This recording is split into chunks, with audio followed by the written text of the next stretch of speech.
Hello, I'm Joel Federman, chair of the Transformative Social Change Department at Saybrook University. And my talk today is on emerging global solidarity efforts to address racism, xenophobia, climate injustice, and authoritarianism.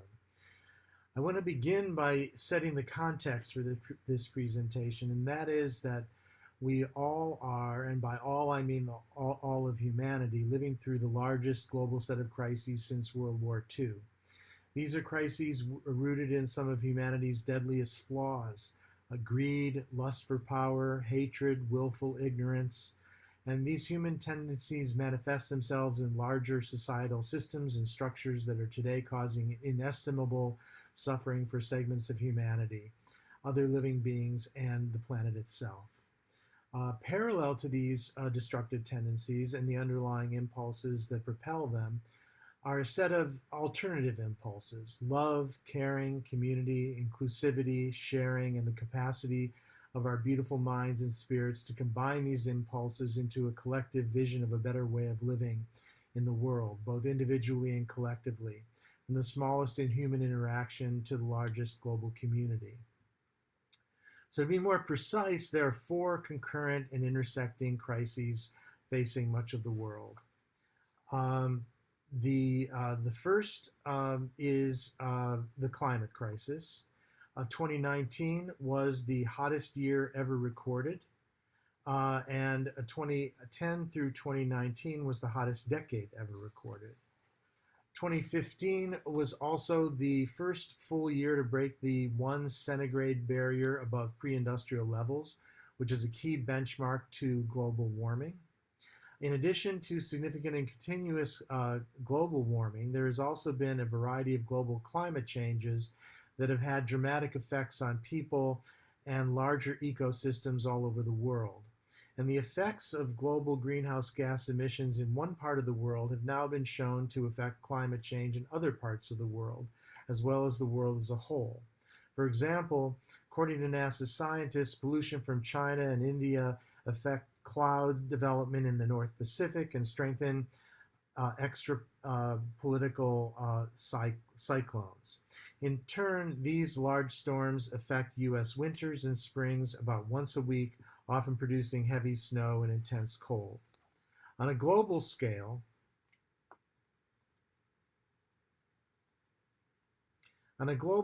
climate change has also contributed to climate migration in places like Guatemala and Sudan, which have become less able to sustain local food production and therefore less inhabitable.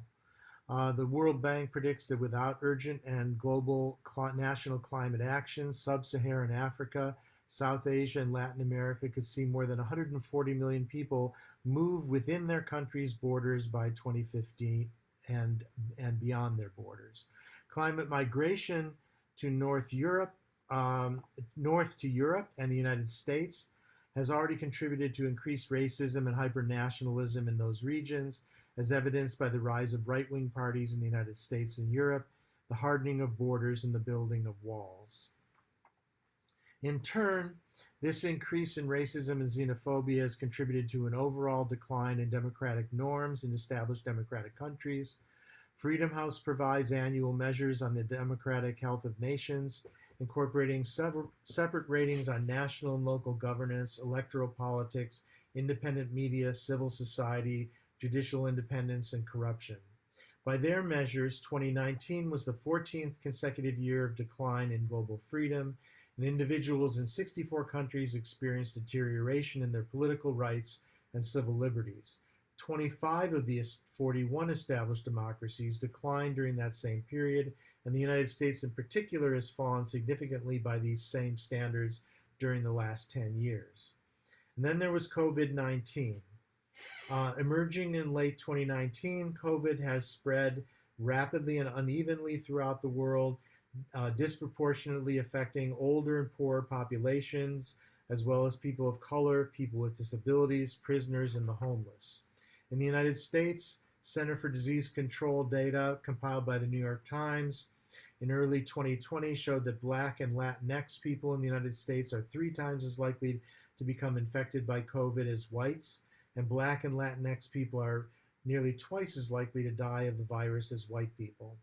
One of the primary reasons for this disparity has to do with structural racism in employment. 43% of Black and Latino workers are employed in service or production jobs that are, for the most part, can't be done remotely, while only 25% of white workers hold such jobs. So the primary reason for the racial differences in cases is amplified in the mortality rates across the groups by underlying comorbidities such as rates of diabetes, asthma, and obesity, which are also contributed to by structural factors such as food deserts, higher rates of pollution in Black and Latinx communities, higher rates of people of color in prisons and homeless, and lack of regular access to health care. The disproportionate effects of COVID and climate change on people of color have highlighted awareness of systemic racism. At the same time that a continuous stream of videos is circulated in social media over the last decade, showing the unjustified and disproportionate killings of Black, brown, and red people in the United States, England, and other countries. In the United States, since 2013, Black people have been 28% of those killed by police, despite being only 13% of the population. They are 3 times more likely to be killed by police than white people, and 1.3 times more likely to be killed by police while unarmed than white people. So in sum, we are in a genuine global emergency. But at the same time, this unique multidimensional set of crises is prompting people everywhere to reflect more deeply on systemic injustices and the broad kinds of social solidarity mechanisms that can address those problems individually and collectively. All over the world, people are becoming aware and connected in a very different way than ever before, both in terms of their access to information about the world and in their technological capacity to communicate their ideas and to organize collectively. And in particular, a new young generation of younger people is coming of age, shaped by those conditions and expecting to be able to make a difference in the world and believing it's possible to do so.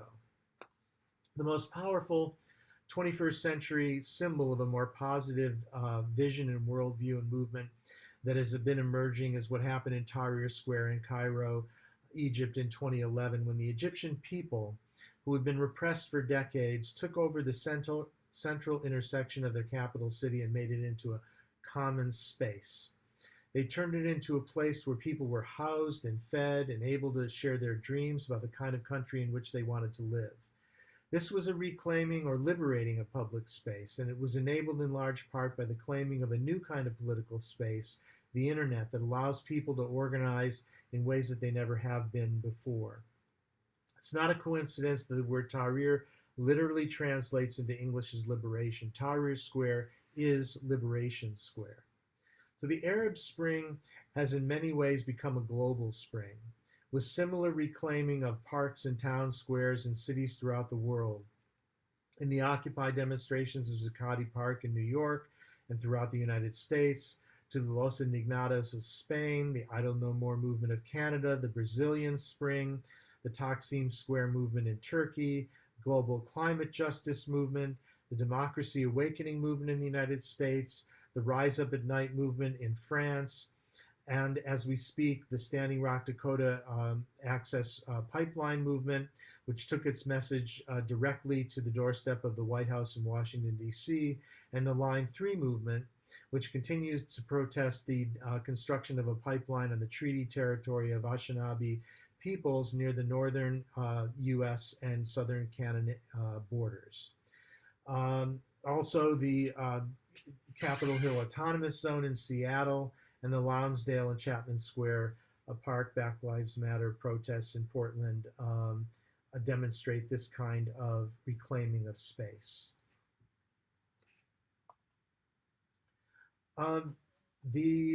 If we take all of these movements together, what we see emerging is a kind of global archipelago of local liberated spaces in which other worlds are being imagined and born.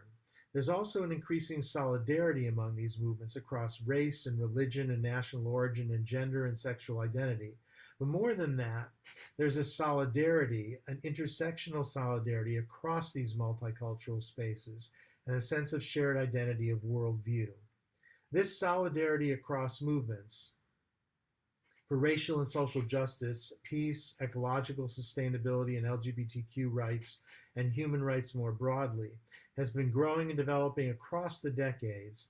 It's manifested in large and small ways historically. Transnational movements for social change have occurred for centuries, notably the movement for the abolition of the transatlantic slave trade, the formation of international human rights solidarity organizations such as Amnesty International, successive movements to create a movement for world peace, the global climate justice movement, and the Women's March of 2017, which was estimated to have taken place in 673 locations around the world. Another such effort is the World Social Forum process, which is a series of global gatherings begun in Brazil in 2001, bringing together what is called the movement of movements to engage in workshops, conferences, and artistic performances on themes such as global solidarity, the global economy, the environment, human rights, and democratization. So the Black Lives Matter movement has shown an unusual philosophical and global reach. Beginning as a response to sustained police killings of African Americans and expanding to address structural racism in general as it plays out in multiple social systems, including the school to prison pipeline, mass incarceration, and racial injustice spanning 400 years from slavery to Jim Crow, to separate but unequal school systems, to unfair implementation of the New Deal, to bank redlining. Black Lives Matter movement has an unexpected global effect, causing Webster's dictionary to relabel or redefine racism to include its systemic dimension, and leading to the toppling of statues from the Jefferson Davis statue in Richmond, Virginia, the capital of the Confederacy, to the tossing of the statue of British slave trader Edward Colston into Bristol Harbor, and to the challenging of racism in Europe and the Arab world. The spirit behind this global solidarity across movements is summed up in the 1970s Australian Aboriginal expression, "If you've come here to help me, you are wasting your time. But if you've come because your liberation is bound up with mine, then let us work together."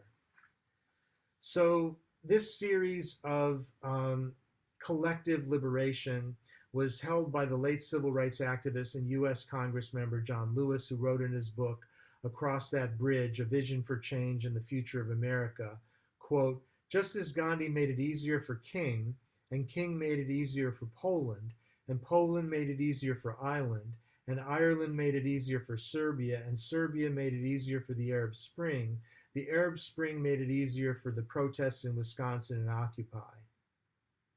The shared identity that I'm speaking of does not mean that all these very different movements in very different places are the same.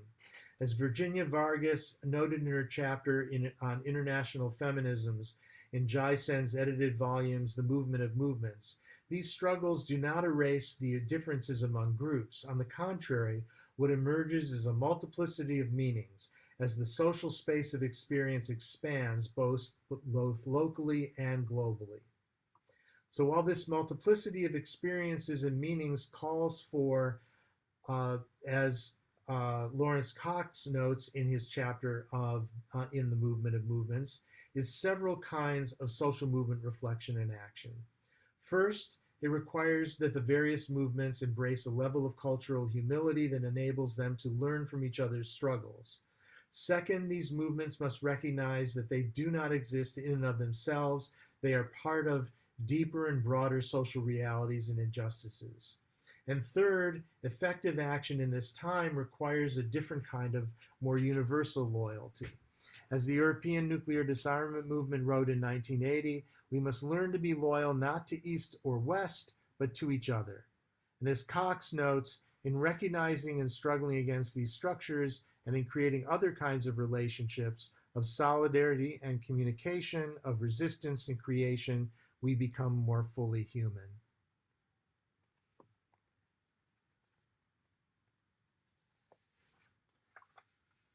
So in the wake of the impending Supreme Court decision on Roe v. Wade and the white supremacist mass killing of Black people in Buffalo, New York, what this kind of solidarity across groups and movements would mean is more messages of multicultural solidarity like those provided in 2020 by the United Against Hate Coalition, who said, "We come together as people who believe in Black and immigrant liberation, Muslim and Latinx freedom, indigenous power, AAPI security, and Jewish safety. We will continue to fight back side by side to reject the anti-Semitism, Islamophobia, anti-Blackness, anti-Arab, and anti-Asian hate they promote, and the racist and anti-immigrant ideologies their practices are built to advance." In December 1969, the first picture of the planet as a whole was transmitted back to the Earth by Apollo 8 astronauts. This initiated what astronauts have called since the overview effect, the effect that occurs when one is able to see the Earth as a whole, and to recognize the fact that humanity as a whole is one family living on a single planetary home. Over time, in a subtle way, the overview effect is creating a transformation in the consciousness of newer generations who have never known a world without that image. Just like there is a digital divide in digital natives and digital immigrants based on generational exposure to the internet, in the same way, one can conclude that the fact that there are those in the current generations who are native to the overview effect, to the knowledge that all life on Earth is part of one single family, and that this is having a profound transformation in the thinking of those younger contemporary generations. This recognition also represents a return to indigenous ways of knowing that have recognized the interconnectedness of all life for hundreds of thousands of years. In July 1955, soon after the advent of the atom bomb and at the height of the Cold War, a group of scientists and intellectuals came together to write a statement to address the threat of nuclear war. They wrote what came to be called the Russell-Einstein Manifesto, after the philosopher Bertrand Russell and the scientist Albert Einstein, who signed the manifesto. They wrote that technology had reached the point where humanity was faced with a fundamental choice: nuclear annihilation or world peace. And they concluded their statement with the following words: "We appeal as human beings to human beings. Remember your humanity and forget the rest." The combined crises we face today could easily lead to a spiritual crisis and deep loss of meaning. But the crises of our time are no more challenging or less challenging than those faced by the generation that grew up with the atomic bomb. The best part of that generation saw humanity through to a series of nuclear arms treaties and eventually to the toppling of the Berlin Wall.